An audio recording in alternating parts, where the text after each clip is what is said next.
Tá gravando aí, bom dia a todos, né? Estamos retornando aqui para o nosso segundo bloco de aulas de Direito Empresarial, Sociedades, do dia 5 de junho de 2020. E nós analisamos até agora o contrato de sociedade, terminamos a análise desse contrato de sociedade, e a partir de agora, então, a gente começa a analisar um tema novo, que é a classificação das sociedades personificadas, né? Eu compartilhei a tela aí com vocês, né, para a gente ter uma base a seguir, e a gente, então, vai analisar o tema classificação das sociedades personificadas.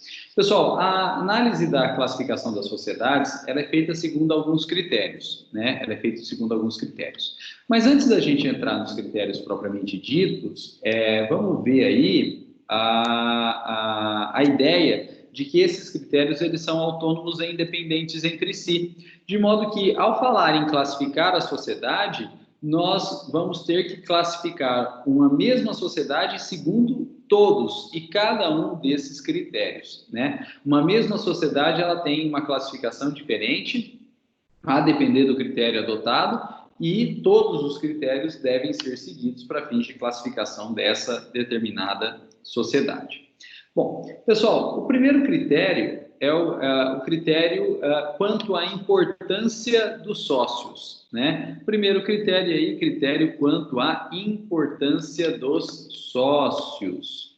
E esse primeiro critério quanto à importância dos sócios, ele traz para a gente as sociedades de pessoas e as sociedades de capital. Sociedade de capital é aquela que, quanto à importância dos sócios, na verdade, não importa a pessoa dos sócios, né? Na sociedade de capital, não importa a pessoa do sócio, né? Não importa a pessoa do sócio. De modo que pode ser sócio daquela sociedade qualquer um. E ela é chamada de sociedade de capital porque basta que esse sócio pague. Se ele pagar o valor correspondente ou às cotas ou às ações, ele automaticamente se torna sócio daquela determinada sociedade de capital. Não importa a pessoa, não importa a pessoalidade, importa que ele pague o valor das cotas ou das ações, né? Então, eu costumo brincar que a sociedade de capital é o famoso tô pagando. Tô pagando, tô entrando. Tô pagando, posso tudo, né? Como era aquele personagem daquele programa daquela TV. O famoso tô pagando. Tô pagando, tô entrando dentro da sociedade, não importa quem eu seja, não importa de onde eu venho. Essa é a sociedade de capital. Enquanto que a sociedade de pessoa, ao contrário, é aquela que importa a pessoa do sócio, né? De modo que, quando a gente fala, na verdade, de sociedade de pessoa, é um passo além, né? Seria, na verdade, uma sociedade até personalíssima, né? Uma sociedade até personalíssima, porque importa propriamente a pessoa do sócio. Não é qualquer pessoa que pode ser sócia, tem que ser uma pessoa em específico, uma pessoa em determinado, não qualquer pessoa, aquela pessoa, né? Essa é uma sociedade de pessoa. E veja que, mesmo que alguém queira pagar o valor das cotas ou o valor das ações dentro de uma sociedade de pessoa, não basta. Não basta, estou pagando, né? Importa a pessoa do sócio, a análise é pessoal, a análise é personalíssima aí. Bom, pessoal, e como que funciona isso aí? Nós temos alguns tipos societários que trazem expressamente se se trata, né, de uma sociedade de pessoa ou uma sociedade de capital. E existem outros tipos que não falam nada a respeito de se tratar de sociedade de pessoa ou de capital. E para esses outros tipos que não trazem previsão expressa, depende do contrato social. É o contrato social que vai dizer para a gente se é uma sociedade de capital ou se é uma sociedade de pessoa. Bom, pessoal, primeiro tipo societário que é importante. Olha só, as sociedades por ações. As sociedades por ações. As sociedades por ações, elas são sempre sociedade de capital. Elas são sempre sociedade de capital. Por quê? Porque para se tornar sócio, para se tornar acionista, basta comprar uma ação. E a ação, ela é um título livremente comercializado no mercado. Qualquer um pode comprar e qualquer um que comprar automaticamente se torna sócio, tecnicamente acionista daquela determinada sociedade por ações, né? Então, a sociedade de capital, a sociedade por ações, ela é sempre uma sociedade de capital por expressa disposição de lei, justamente para viabilizar a livre comercialização de ações. Qualquer um que comprar, automaticamente entra dentro daquela sociedade. E, enquanto a sociedade por ações é sempre uma sociedade de capital, por outro lado, as sociedades cooperativas, elas são sempre sociedade de pessoas, né? A sociedade cooperativa, ela é sempre uma sociedade de pessoa. Por quê? Como a gente já estudou no primeiro bloco, eu disse para vocês que a sociedade cooperativa, ela permite a distribuição do lucro não pelo capital investido, né? Até porque a sociedade cooperativa, ela nem precisa ter capital, né? Ela nem precisa ter capital, né? Ela permite, na verdade, a distribuição do lucro pelo trabalho. Então, importa, na verdade, o trabalho e importa a pessoa que trabalha.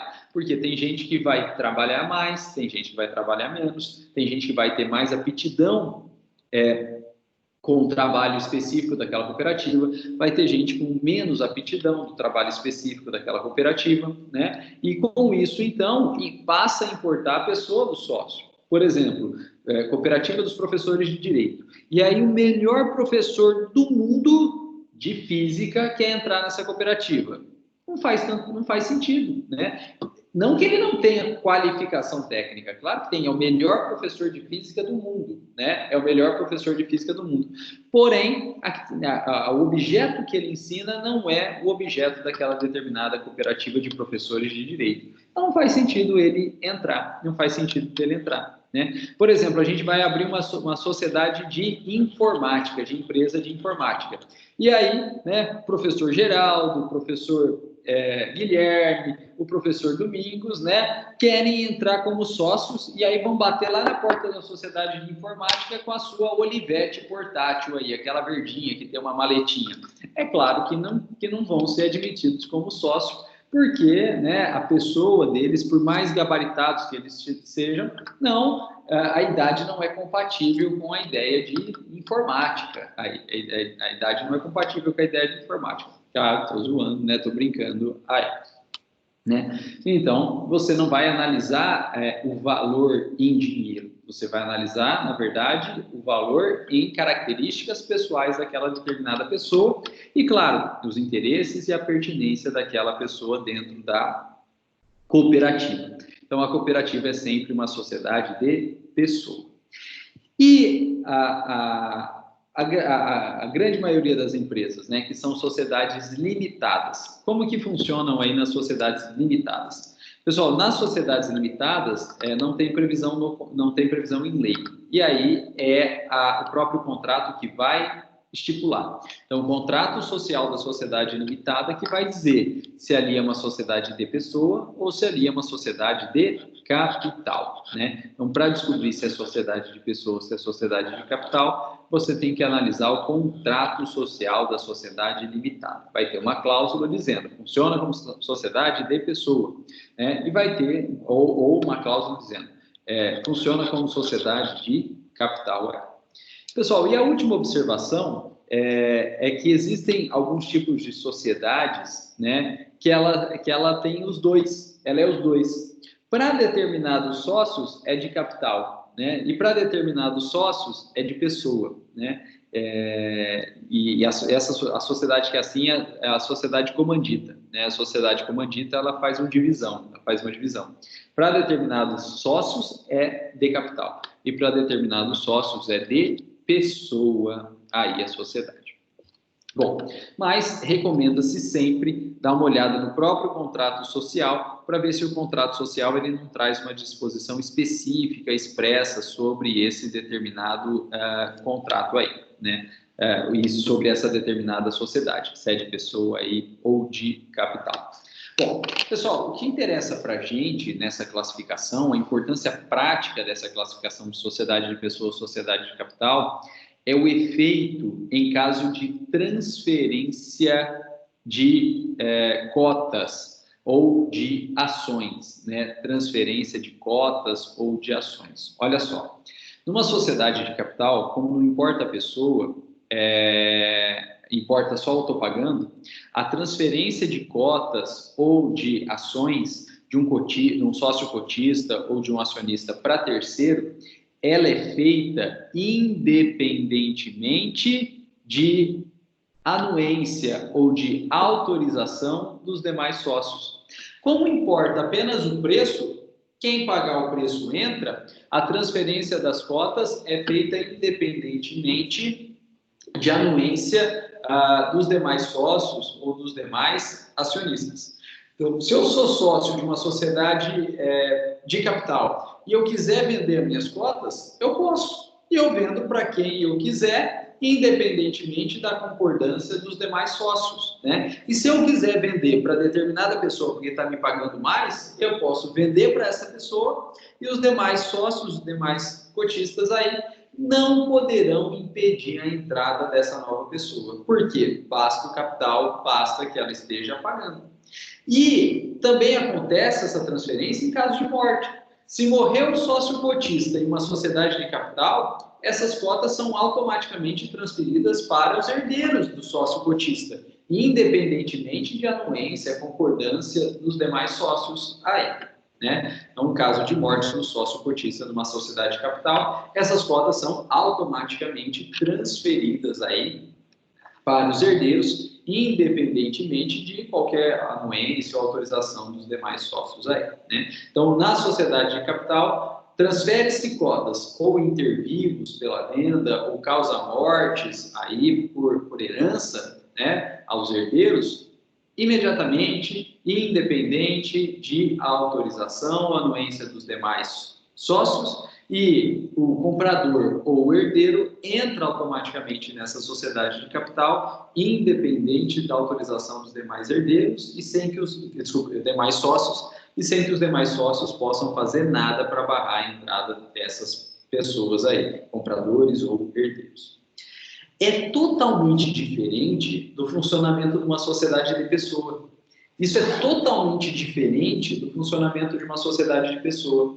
Porque na sociedade de pessoa, como importa a pessoa do sócio, a transferência de cotas sociais de uma sociedade de pessoa, ela depende de anuência, ela depende de autorização dos demais sócios. A transferência, então, de cotas sociais de uma sociedade de pessoa, ela depende de anuência, depende de autorização dos demais herdeiros, cotistas aí. Então, veja, eu sou sócio cotista de uma sociedade de pessoas. Se eu quiser transferir vendendo minhas cotas, os demais herdeiros vão ter que autorizar a minha venda e vão ter que autorizar para quem que eu estou vendendo. Porque se eles não autorizarem a minha venda ou não autorizarem para quem que eu estou vendendo, ainda que eu queira vender e aquela pessoa queira comprar e tenha dinheiro para pagar e fala, estou pagando, os demais sócios, eles têm direito de veto, eles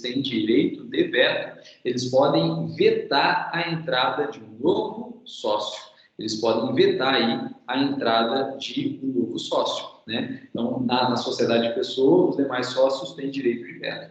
E isso acontece também em caso de herança. Se eu sou sócio de uma sociedade de pessoas e eu morri, para eu saber se realmente as minhas cotas vão ser transferidas para os herdeiros saberem realmente se eles vão receber as cotas numa sociedade de pessoa, eles precisarão de anuência dos demais sócios, né? E aí, se os demais sócios derem anuência, aquele herdeiro recebe a cota e ele se torna sócio da sociedade de pessoa.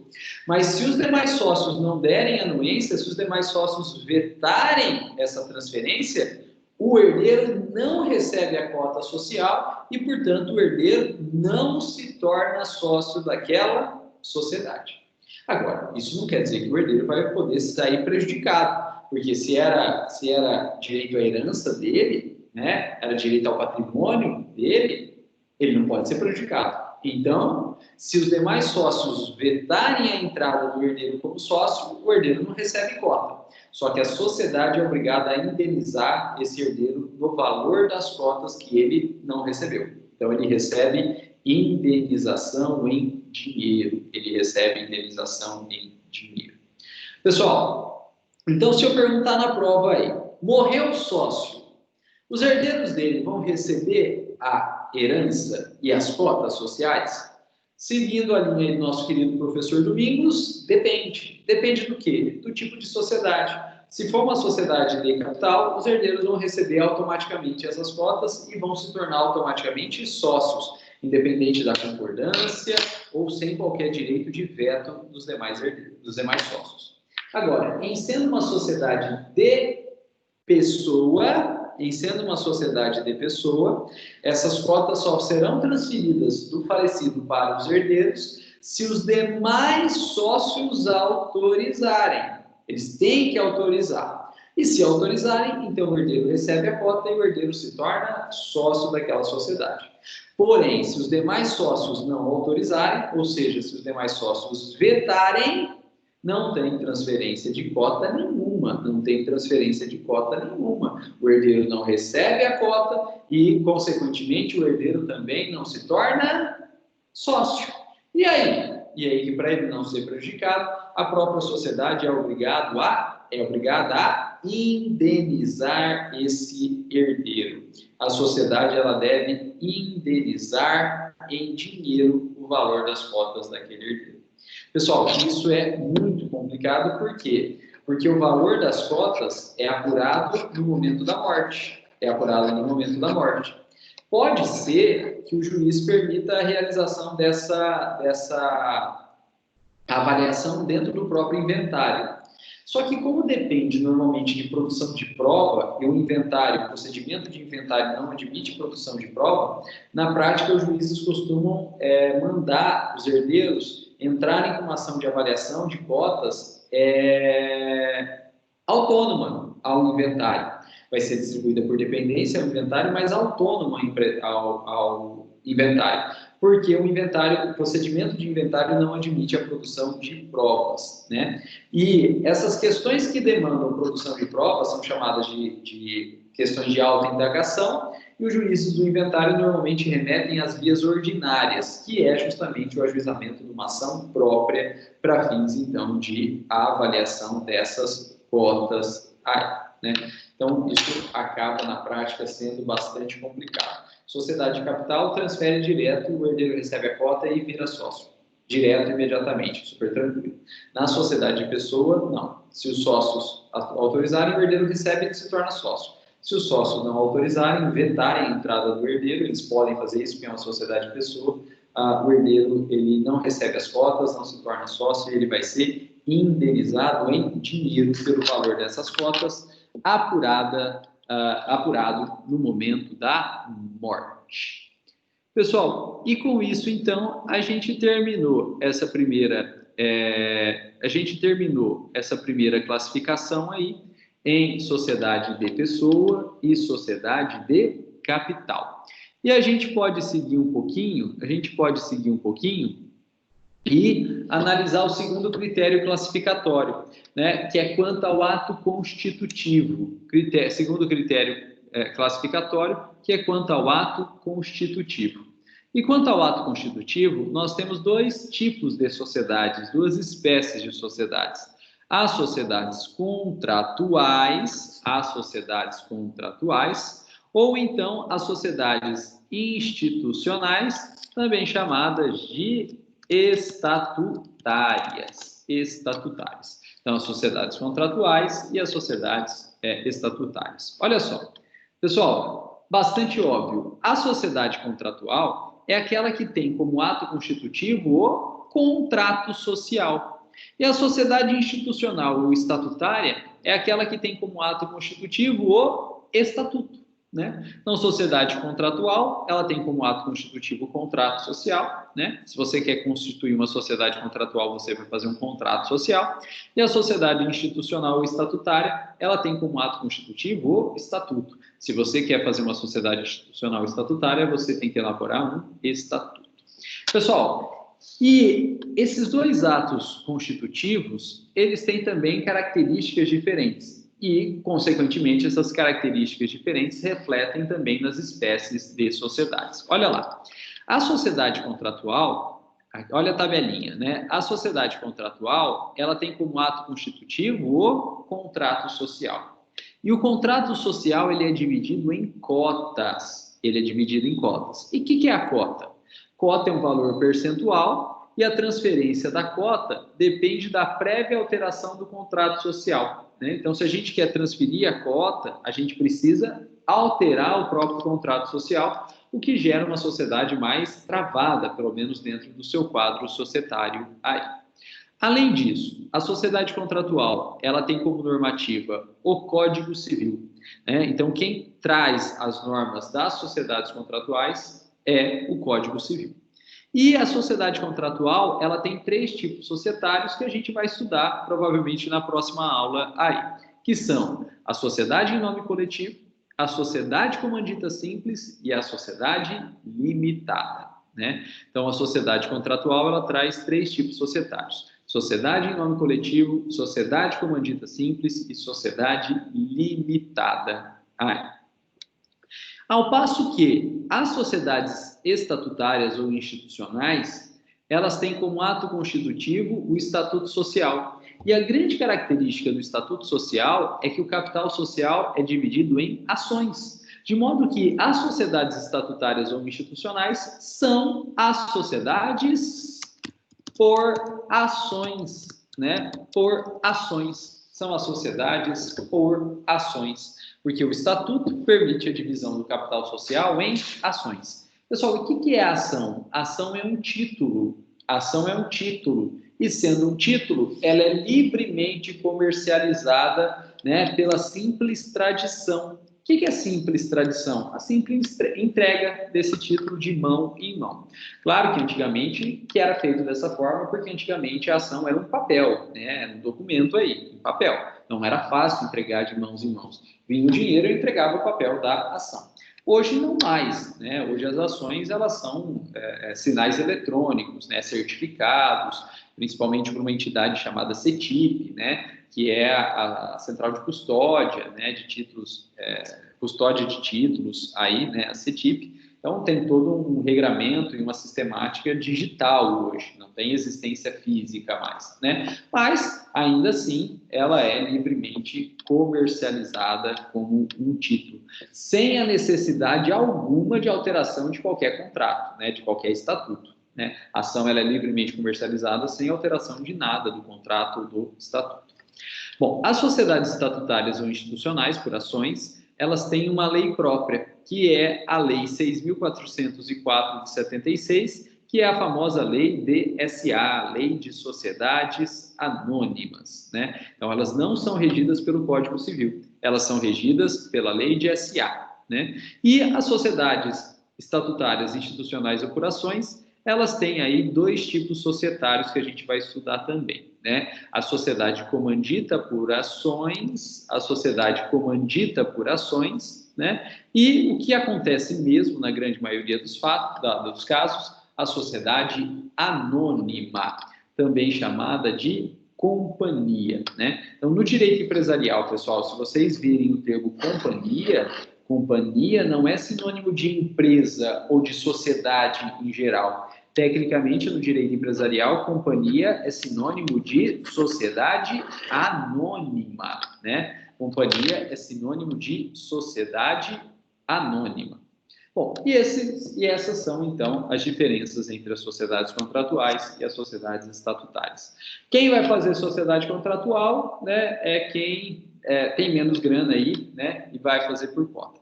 E quem tem mais grana, quem quer fazer uma empresa maior, né, você já vai fazer uma sociedade estatutária.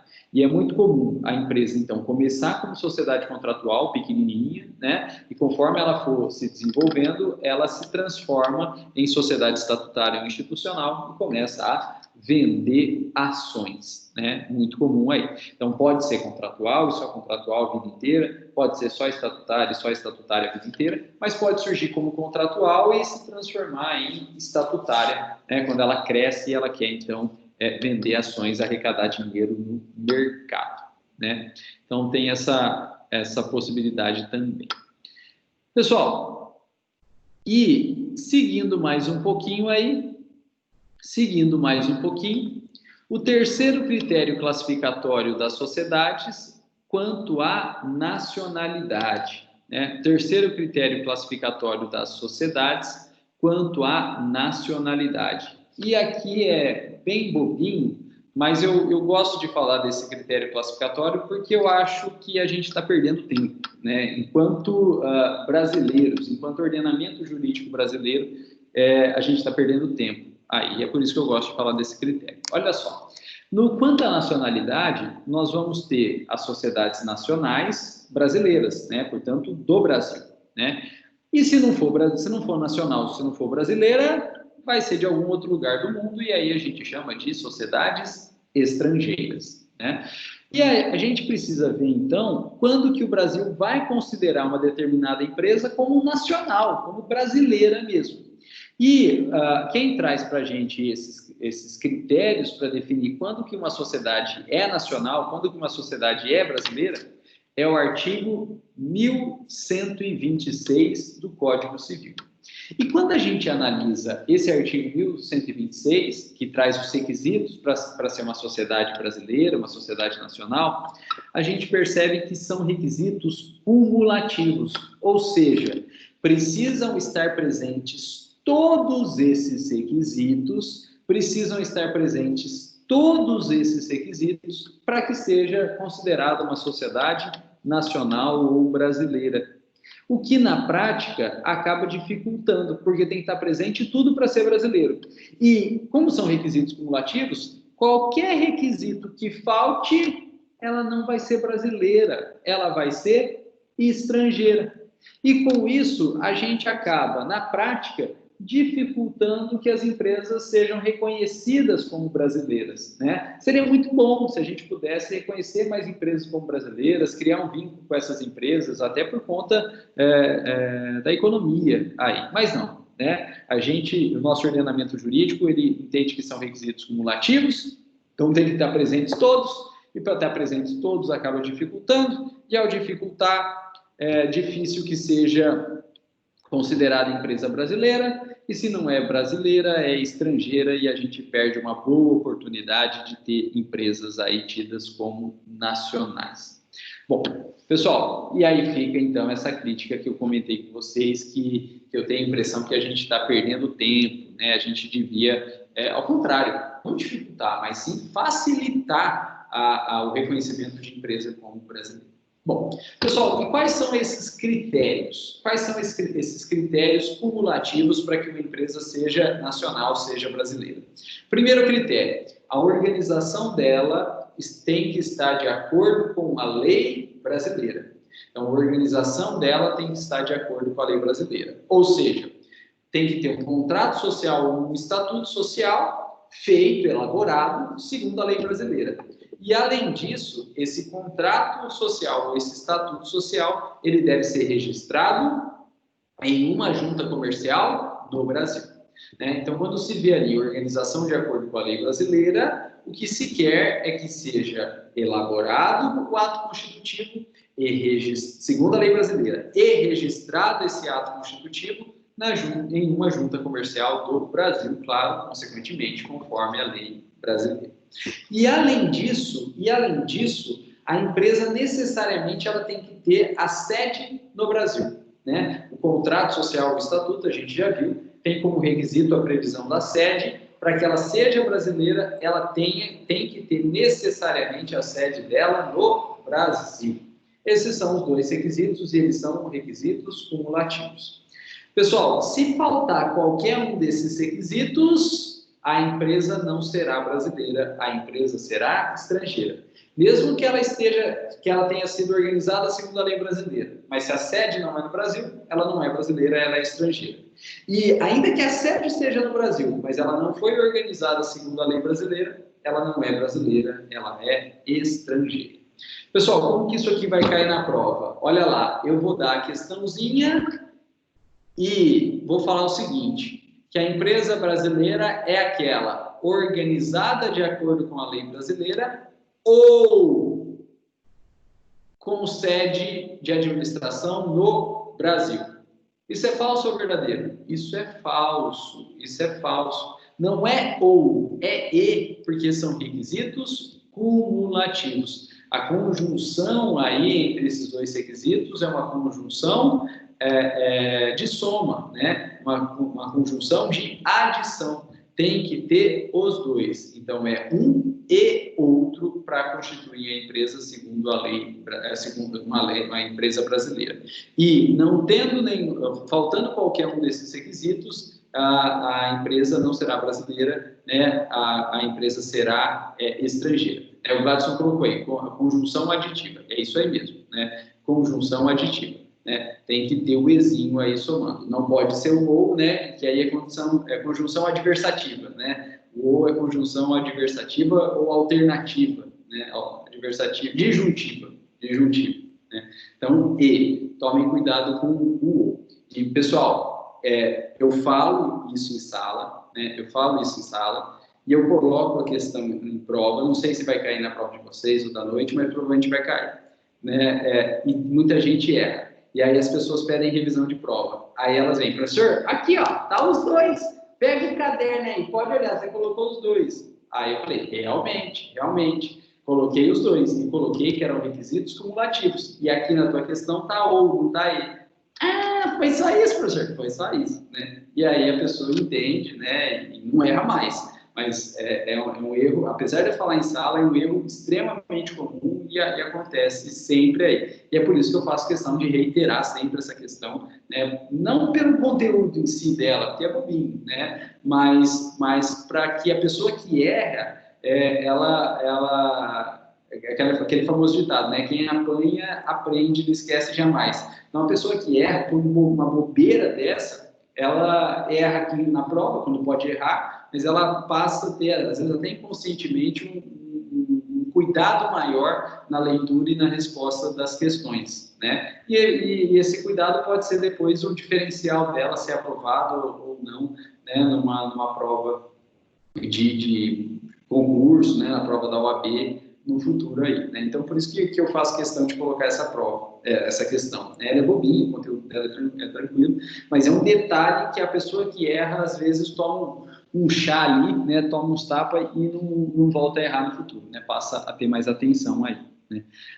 Por exemplo, também quando eu pego questão de prova, né? Às vezes eu coloco igualzinha a mesma questão da turma da manhã e na turma da noite. Aí, em uma das turmas, eu coloco realmente como está na internet, né? Porque eu pego as questões da internet de propósito para vocês verem o que cai, né? Nos concursos aí, ou a forma que é cobrada nos concursos. E aí eu pego e coloco, na outra turma, eu coloco um não ali, né? Eu coloco um não. E aí eu indico, ó, a questão é da CESP 2020, aqui não está, e aqui está alterado, eu coloco assim, adaptada. Quer dizer, eu alterei, eu indico que eu alterei, eu estou de boa fé, né? E aí a pessoa não olha, vai lá na internet, às vezes, né, pega lá a questão e vem falar, professor, o gabarito na internet é esse aqui. Claro, eu posso ter errado o gabarito, então eu olho. Aí, se eu não errei, né, um dos motivos de divergência de gabarito é porque eu alterei alguma coisinha que muda o sentido e a pessoa que não teve essa atenção acaba dançando, né?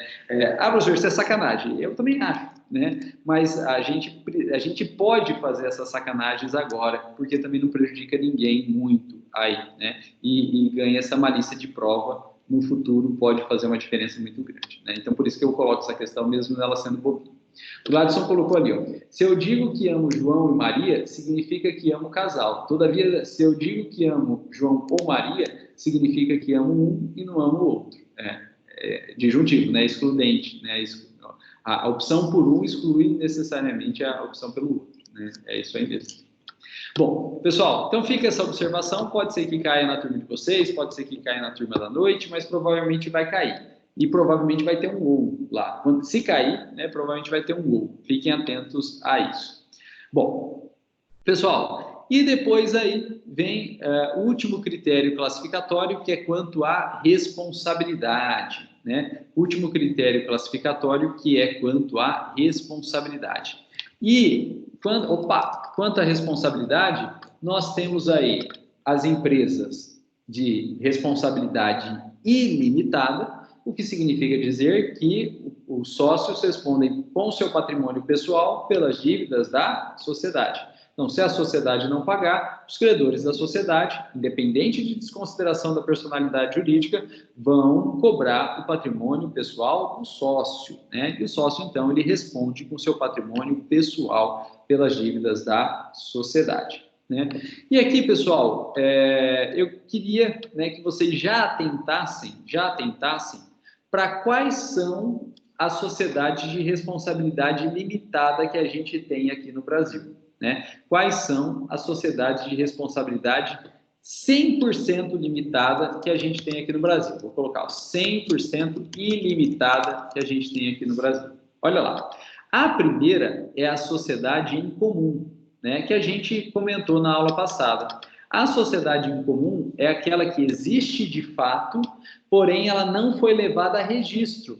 E se ela não foi levada a registro, ela ainda não adquiriu personalidade jurídica. E se ela não adquiriu personalidade jurídica, ela também não tem patrimônio próprio.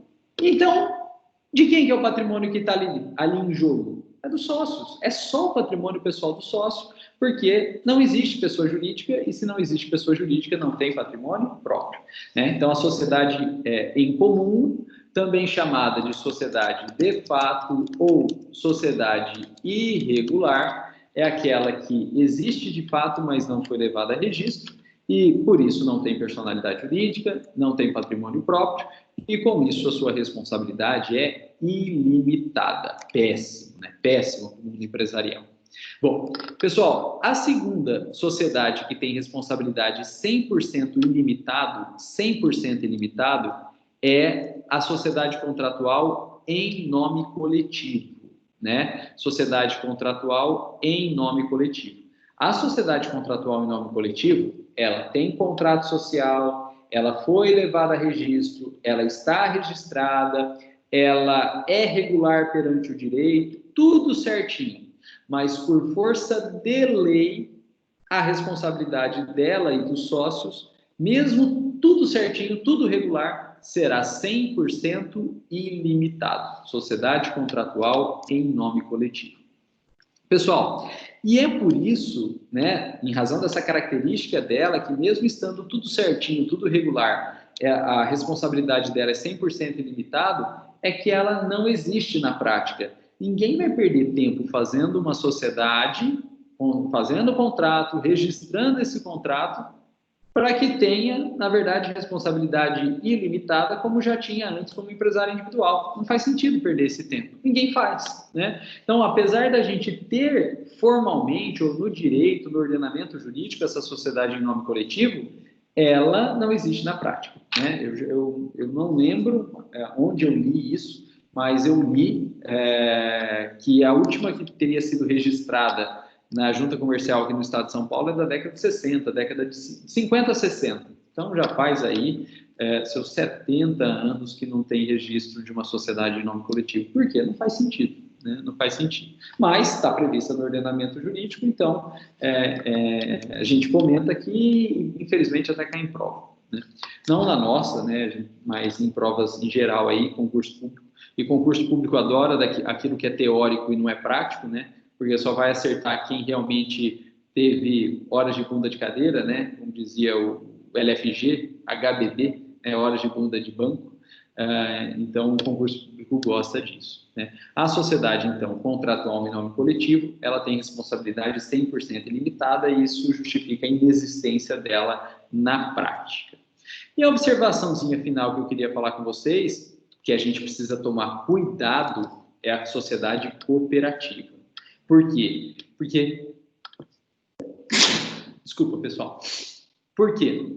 Porque a sociedade cooperativa, ela, em regra, tem responsabilidade 100% ilimitada. A sociedade cooperativa, em regra, ela tem responsabilidade 100% ilimitada. Então, o sócio cooperado cai de gaiato ali dentro, não sabe disso, E aí a sociedade vai indo mal das pernas, a cooperativa vai indo mal das pernas, o sócio não sabe disso, o cooperado não sabe disso, de repente toma uma execução ali do seu patrimônio pessoal. Pode acontecer? Pode, porque em regra a cooperativa tem sociedade ilimitada. E não só pode, como aconteceu, né? A nossa região aqui, ela é traumatizada pela café alta, né? Pela café alta. Eu era pequeno, lembro muito pouco disso aí, né? Quem é mais antigo aí, né?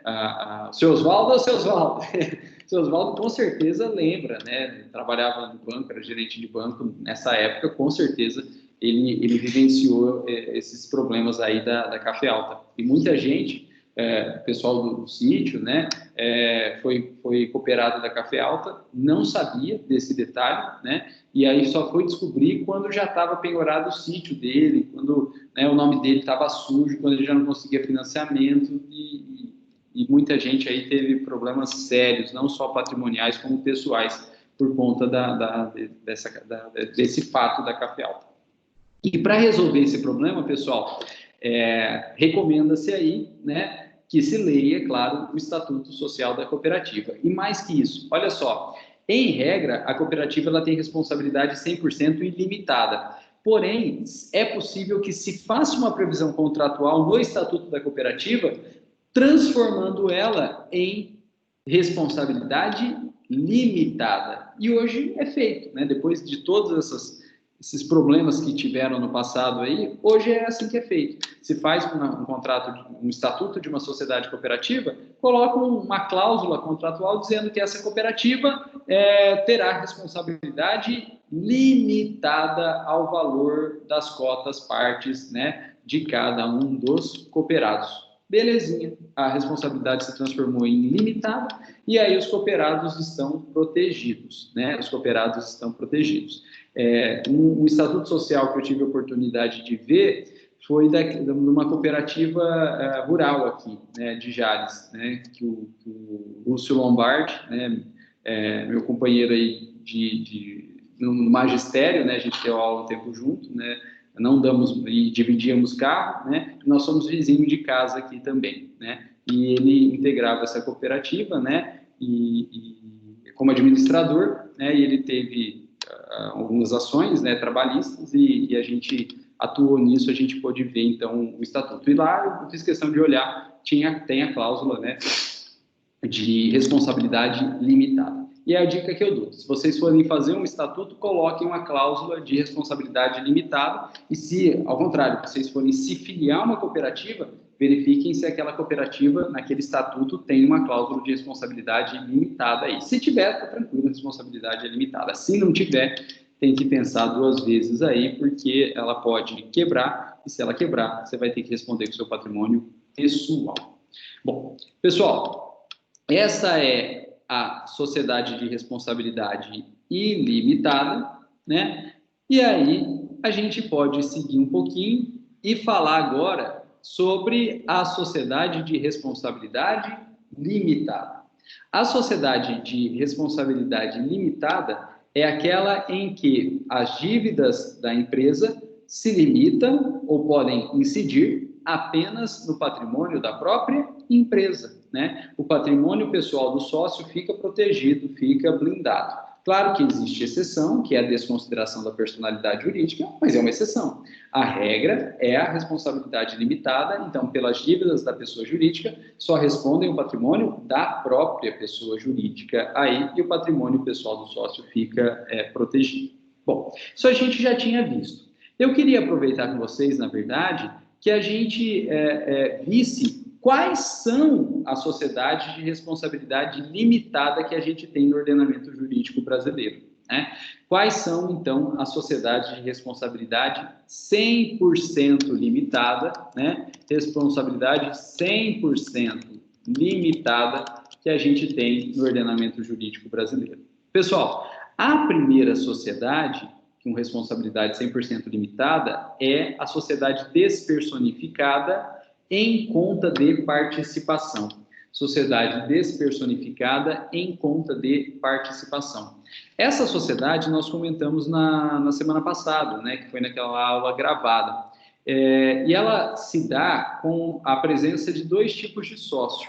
O sócio ostensivo, que é o sócio que realmente exerce atividade empresarial, e um segundo sócio, que é o sócio participante, também chamado de oculto, também chamado de investidor, né? Então, o outro sócio é o sócio participante, oculto ou investidor. E ele só dá o dinheiro. Ele não exerce aquela atividade empresarial. Quem exerce atividade empresarial é só o sócio ostensivo. E aí, a responsabilidade é sempre só do sócio ostensivo. Qualquer coisa que der errado, ou qualquer dívida, quem responde é só o sócio ostensivo. O sócio participante, ele não responde, né, com seus bens pessoais pelas dívidas da sociedade. Então, a responsabilidade é 100% limitada, né? O sócio participante, ele não responde pelas dívidas da sociedade. E os exemplos que eu dei semana passada foram a rede Arcor de hotel, né, que tinha o Ibis, o antigo Fórmula 1, o Mercury, né, como o Flats, né? Hoje manteve o Ibis, né? Mas não tem mais o Fórmula 1, hoje é Ibis Bourget, né? A rede hoteleira francesa aí, ela se estrutura sempre na forma de uma sociedade em conta de participação. Ela lança o empreendimento, que é o hotel, né? E coloca os apartamentos desse hotel, né? Os quartos de hotel à venda. E qualquer um pode comprar esses quartos de hotel, transferindo aí um dinheiro, né, para a Ibis e se tornando sócio, então, daquele empreendimento. E aquele empreendimento, então, se torna uma sociedade em conta de participação. A Ibis é a sócio ostensivo, é ela que vai exercer a atividade empresarial, e todo mundo que comprou o apartamento, né, é sócio oculto. E a Ibis se compromete, então, a depender da taxa de ocupação, passar uma remuneração aos compradores aí desses apartamentos, esses sócios ocultos, formando, então, uma sociedade em conta de participação. O outro exemplo é o hotel aqui que foi construído dentro do shopping de Fernandópolis pela Secol, né? Aquele hotel também é uma sociedade em conta de participação. A Secol construiu, né, e vai explorar, mas ela vendeu os apartamentos aí em troca de uma remuneração a depender da taxa de ocupação. E outro exemplo que a gente tem de sociedade em conta de participação, que eu comentei também na aula passada, é o Clube Náutico aqui de Santa Clara, né? O Clube Náutico, ele também é uma sociedade em conta de participação. Porque quem compra os bangalôs e os chalés recebe um período de uso, e no período que não está de uso, deixa com o clube, e o próprio clube, né, vai alugar esses chalés e esses bangalôs para terceiros aí, né, e vai dar uma renda, então, para o comprador do chalé e do bangalô, né, funcionando, então, como uma sociedade em conta de participação. O detalhe, pessoal, do Clube Náutico é que ele, além de ser uma sociedade em conta de participação, a forma de venda dele é bem legal, porque ela é feita através de um sistema novo chamado time sharing, né, de divisão de tempo. E até 2015, 2016, a gente não tinha normativa nenhuma a respeito desse sistema de time sharing, né? Não havia lei no Brasil que regrava, né? E aí lá em 2015, 2016, o Código Civil foi alterado, e aí dentro do regime de direitos reais, o direito de propriedade, foi incluído esse novo sistema de propriedade em time sharing, né, em tempo compartilhado, em divisão de tempo. Então é bem legal. Eu falei isso aí na aula passada e vou reiterar aqui, né? Quem tiver interesse de pesquisar sobre isso, né, até a título de TCC, bem bacana, porque é novidade. Nós temos um caso bem interessante do nosso lado aqui, que é o Clube Náutico, em Santa Rita, né? Então fica mais tranquilo de obter material, de obter matrícula e analisar esse sistema novo do time sharing aí, bem bacana. Bom, pessoal, além da sociedade em conta de participação, que tem responsabilidade 100% ilimitada, também tem responsabilidade 100% ilimitada a sociedade contratual limitada, né? Que é 90% das empresas aí, né? A sociedade contratual limitada. E também tem responsabilidade 100% ilimitada a EIRELI, a Empresa Individual de Responsabilidade Limitada. a EIRELI, a Empresa Individual de Responsabilidade Limitada. Pessoal, eu já aproveitei esse quadrinho aqui para a gente diferenciar a sociedade limitada da EIRELI. O que elas têm de comum? Ambas têm responsabilidade 100% ilimitada. Mais que isso, ambas são contratuais e ambas têm responsabilidade 100% ilimitada. Então, tanto a sociedade contratual limitada quanto a EIRELI, ambas são contratuais e ambas têm responsabilidade 100% limitada. Só que elas têm diferenças. Primeira diferença, a sociedade contratual é uma sociedade. E sendo uma sociedade, ela tem pluralidade de sócios, 2 ou mais, né? Pluralidade de sócios, 2 ou mais. Enquanto que a EIRELI é uma empresa individual, né? Portanto, ela tem uma unicidade de sócio, é um sócio só, né? Inclusive, por mais incongruente terminologicamente que seja, muita gente chama a EIRELI de sociedade unipessoal, porque ela tem as mesmas regras da sociedade limitada, as mesmas regras da sociedade limitada, exceto uma. A limitada tem pluralidade de sócios e a EIRELI tem unicidade de sócios. Então, na verdade, é a mesma coisa que a sociedade limitada, só que com um sócio só. Então, ela é chamada, a EIRELI, de sociedade unipessoal. É incongruente? Terminologicamente, é, né? Mas na ideia, nem tanto. Né? Então, a EIRELI é uma sociedade unipessoal. Segunda diferença, olha só, a sociedade limitada, ela tem capital livre, né? Os sócios que estipulam, né, uma heterodoxomia tupiniquim, né? Não só tupiniquim, né? No direito comparado aí, se pegar direito estrangeiro, já a EIRELI no Brasil é de 2011, né? No direito comparado, no direito estrangeiro, é muito mais antiga que isso, né? A gente dormiu no ponto, a gente demorou para ter. Lá fora também eles chamavam de sociedade unipessoal também, né? A explicação deles, né, do estrangeiro também era como sociedade unipessoal. Então, a gente não criou, a gente importou ainda, né? A gente copiou ainda essa terminologia, né? Pois é de 2011, ela é de 2011, a EIRELI. Pessoal, voltando aqui, a sociedade contratual limitada é de capital livre, então os sócios que estipulam o capital social que querem impor, lembrando que é sempre o valor mínimo, né? Enquanto que a EIRELI, ela tem um capital social mínimo pré-estabelecido em lei. Para constituir uma EIRELI, tem que ter no mínimo capital social de 100 salários mínimos, né?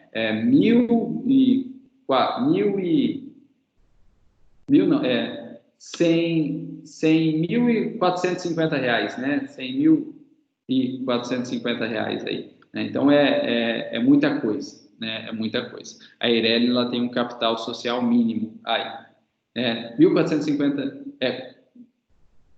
é muita coisa.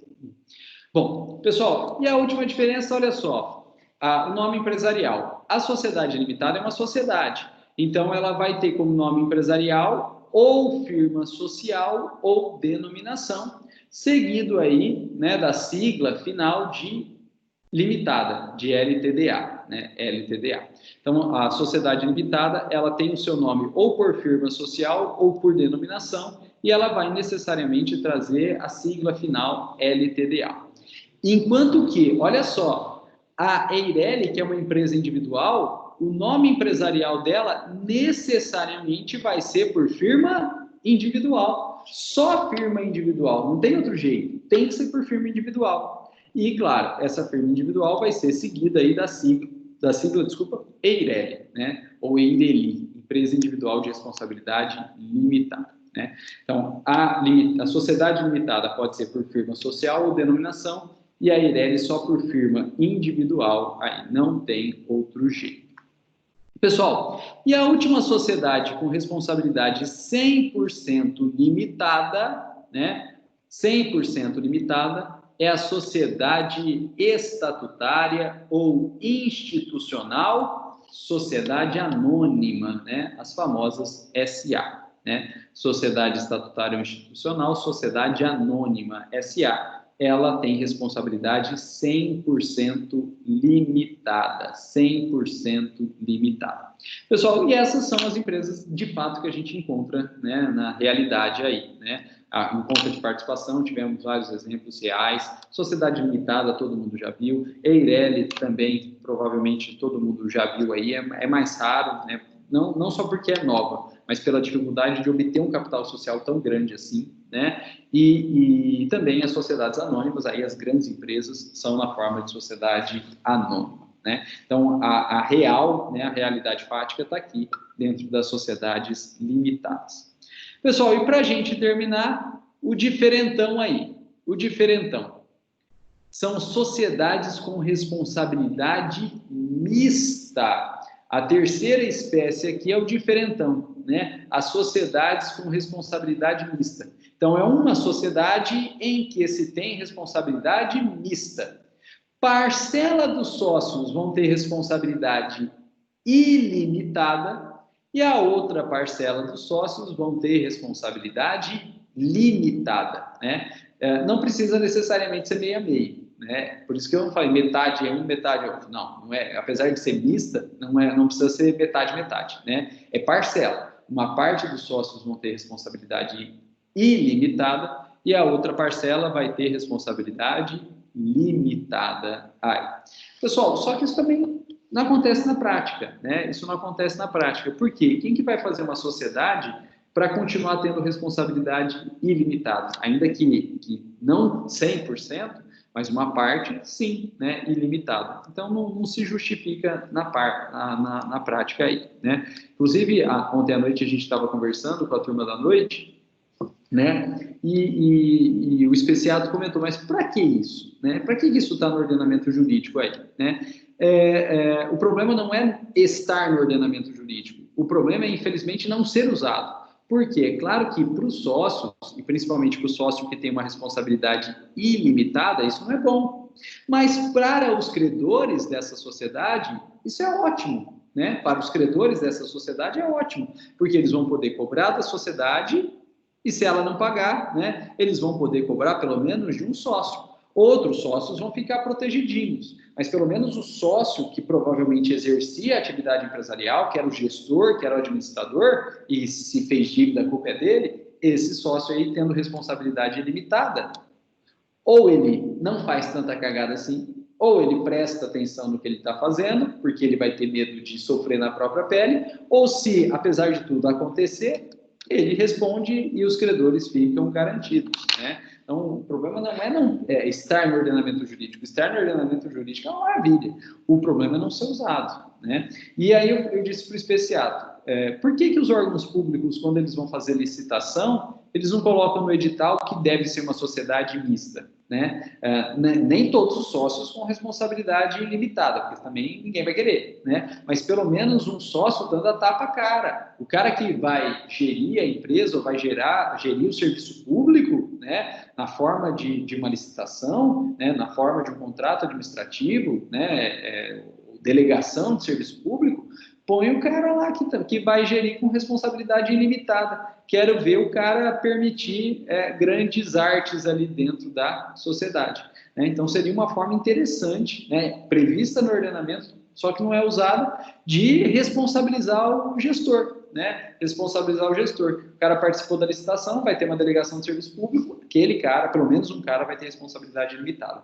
Esse cara vai ficar em cima para que nada aconteça de errado aí, né? Então, é uma pena, na verdade, não ser usado, né? Seria uma forma, assim, né, dentro da ideia de compliance, né, hoje, que se busca a forma de evitar a corrupção e de responsabilização dos corruptores e dos corruptados, né? Sei lá se existe, né? Dos corruptores e corruptados, seria uma forma interessante. O cara ia ficar pianinho, o cara ia ficar em cima aí, não ia deixar muita coisa, né? Então, é uma pena, né? É uma pena, mas não é usada, os órgãos públicos poderiam usar isso aqui. Bom, pessoal, só que a gente não fala propriamente mista, né? Apesar do termo ser esse, na hora de classificar, quando a gente vai trazer esse tipo de responsabilidade para a sociedade, a gente não usa o termo mista, né? O direito empresarial, ele usa um termo mais técnico, aí mais difícil também. Ele usa o termo comandita, né? Então, toda vez que aparecer aí o termo comandita, significa misto, né? Significa misto. Significa que parcela dos sócios vão ter responsabilidade ilimitada e a outra parcela do sócio vai ter responsabilidade limitada. E nós temos dois exemplos, então, de sociedades comanditas, de sociedades mistas aí, né? Primeiro, é a sociedade contratual comandita simples. Sociedade contratual comandita simples. E a segunda é a sociedade estatutária ou institucional comandita por ações. Sociedade estatutária ou institucional, sociedade comandita por ações. E o que elas têm em comum? Elas têm em comum que ambas são comanditas. Ambas têm responsabilidade mista. Parcela do sócio, na comandita simples, parcela do sócio tem responsabilidade ilimitada e parcela do sócio responsabilidade limitada. E na comandita por ações, parcela dos acionistas, na verdade, o acionista controlador, né? Na sociedade comandita por ações, o acionista controlador tem responsabilidade ilimitada, né? E os demais acionistas que não têm poder de gestão, que não têm poder de controle, têm responsabilidade limitada aí. Pessoal, no termo comandita, eu marquei o M aqui, né? Eu destaquei o M para lembrar que M é de mista, né? Então, apareceu comandita, M é de mista, a responsabilidade é mista, né? Não é meio a meio, mas é parcela a parcela, ilimitada. Bom, pessoal, nós terminamos, então, a classificação das sociedades, né? E já aproveitamos para falar um pouquinho dos tipos societários, para já ir lembrando, para ir, na prática, já ir decorando, né? E eu comentei isso aí também com o pessoal da turma da noite, ontem à noite, que o direito empresarial, infelizmente, o direito empresarial não, o direito societário, né? Dentro do direito empresarial, mais especificamente o direito societário, ele tem muito decoreba mesmo, né? Infelizmente, não tem muito como fugir. A gente tem que lembrar esse monte de nome diferente e a gente tem que lembrar as características de cada um deles, porque isso é, infelizmente, cobrado na prova, né? A ponto, né, das provas de direito empresarial fazerem várias excrescências, cobrando assim, quórum de instalação, quórum de deliberação. Ninguém decora isso, né? Mas cai em prova, né? Perguntado os quórums de instalação, quórum de deliberação de cada uma das sociedades. É um absurdo, mas infelizmente essa é a realidade das nossas provas de OAB e provas de concurso público, né? Então, infelizmente, o direito societário tem muita coisa para decorar sim. Então, a gente já aproveitou essa classificação, já foi falando dos tipos societários para ir lembrando aí, né? Mas, né, para a próxima aula, a gente vai estudar de fato os tipos societários, começando aí pelas sociedades contratuais, né? Que são a sociedade em nome coletivo, a comandita simples e a limitada. E depois a gente vai estudar aí as sociedades, os tipos societários das sociedades por ações, que são as sociedades comandita por ações e a sociedade anônima. O problema é que a gente tem tudo isso para estudar, né, em pouco tempo, né? Semana que vem, eu não sei se é feriado ou não, né? Na quinta-feira na sexta não sei, preciso olhar no programa, né, no calendário da faculdade, né? E depois a gente tem 2 semanas e já é prova, né? Então, infelizmente, a coisa está meio corrida aí para a gente. Então, a gente vai ter que acelerar um pouquinho, mas a gente consegue, se Deus quiser, terminar tudo aí. Pessoal, beleza, isso aqui, eu vou interromper a gravação e a gente continua batendo papo, então.